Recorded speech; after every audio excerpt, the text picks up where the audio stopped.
మంచిర్యాల జిల్లా మందమరి పట్టణంలో సాయిబాబా ఆలయంలో గురు పౌర్ణమి వేడుకలను వైభవంగా నిర్వహించారు. తెల్లవారుజాము నుంచే భక్తులు సాయిబాబా ఆలయాలకు భారీగా తరలివచ్చి ప్రత్యేక పూజలు నిర్వహించారు. బాబాకు అభిషేకాలు, అర్చనలు, భజనలు, హారతి, పల్లకీ సేవ నిర్వహించారు. అనంతరం ఆలయంలో అన్నదాన కార్యక్రమాలు చేపట్టారు.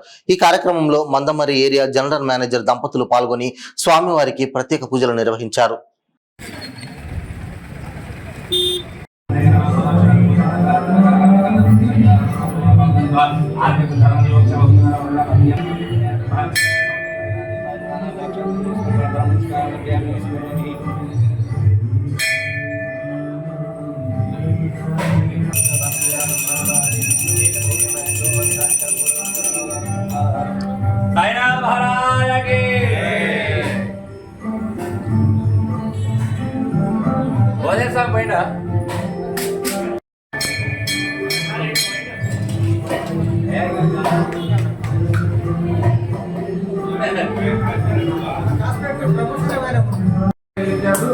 వారికి మన కుటుంబ సభ్యులకి స్వామి వీళ్ళలో ఎల్లవేళలు ఉండాలని కోరుకుంటున్నాం. సాయిరాం.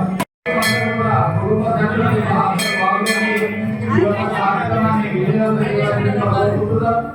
ఈ యొక్క అన్నదాన కార్యక్రమానికి మీ యొక్క సహాయ సహకారాలు అందించడానికి ముందుకు రావాల్సిందిగా కోరుకుంటున్నాం. సాయిరాం. దయచేసి కేవలం ముట్టుకోండి అంటే అమ్మ దగ్గర చేయకుండా భక్తులు కడమలు ఉంటారే ముందుగా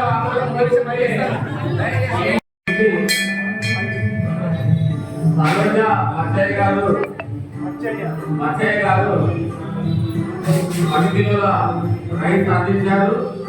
వారికి వారి కుటుంబ సభ్యులకి స్వామి దీవెనలు నిలవేళలో ఉండాలని. సాయిరామ్. సాయినాథ్ మహారాజకి.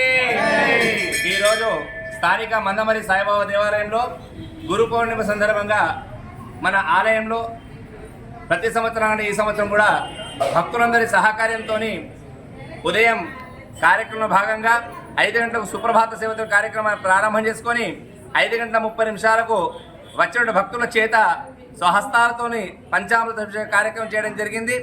మరియు అనంతరం ప్రత్యేక దర్శనాలు, అర్చన కార్యక్రమాన్ని నిర్వహించడం జరుగుతుంది. మరియు 11 గంటలకు గురు పాదుకా పూజ కార్యక్రమం, మరియు 12 గంటలకు మహా నైవేద్యం, మధ్యాహ్న 5 హారతులతోని స్వామికి నీరాజన కార్యక్రమాలు చేయడం జరుగుతుంది. మరియు 12:30 మహా అన్నదాన కార్యక్రమం. మన మందమరి పట్టణం ఉండే భక్తులందరూ కూడా అందరి సహకారంతో అన్నదాన కార్యక్రమం చేయడం జరుగుతుంది. సాయంత్రం వేళ 6 గంటలకు పల్లకీ సేవ కార్యక్రమం మన ఆలయం నుంచి ప్రారంభం చేసుకొని మార్కెట్ వైపు వెళ్ళి మళ్ళీ తిరిగి మన ఆలయానికి వచ్చేసి పల్లకీ సేవ చేసుకున్న తర్వాత ప్రత్యేక భజన కార్యక్రమం చేసుకొని స్వామికి నీరాజన కార్యక్రమం, పవానుప్పు సేవ కార్యక్రమం పరిసమాప్తం అవుతుంది.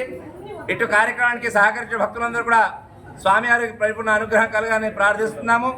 చాలా విశేషమైన గురు పౌర్ణిమ అంటే సంవత్సరానికి ఒకసారి వస్తున్నటువంటి గురు పౌర్ణిమ, ఆషాఢ పౌర్ణిమ అంటుంటారు కొంతమంది, శుక్ల పౌర్ణిమ మనకు అంటుంటాము. అదేవిధంగా వ్యాసుడు మహర్షి అయినటువంటి రచించిన గ్రంథాన్ని వ్యాస మహర్షిగా ఎక్కువ శాతంగా మనకు గురు పౌర్ణిమ భావిస్తుంటారు. కాబట్టి మన పరిసరంలో ఉండేటువంటి ప్రాంతం అంతా కూడా బాబా గారిని మనం గురువుగా భావిస్తుంటాం. కాబట్టి అటువంటి మహత్యమైన కార్యక్రమాన్ని మన ఆలయంలో విశేషంగా చేసుకోవడం జరుగుతుంది. అందరి సహకరిస్తుంది.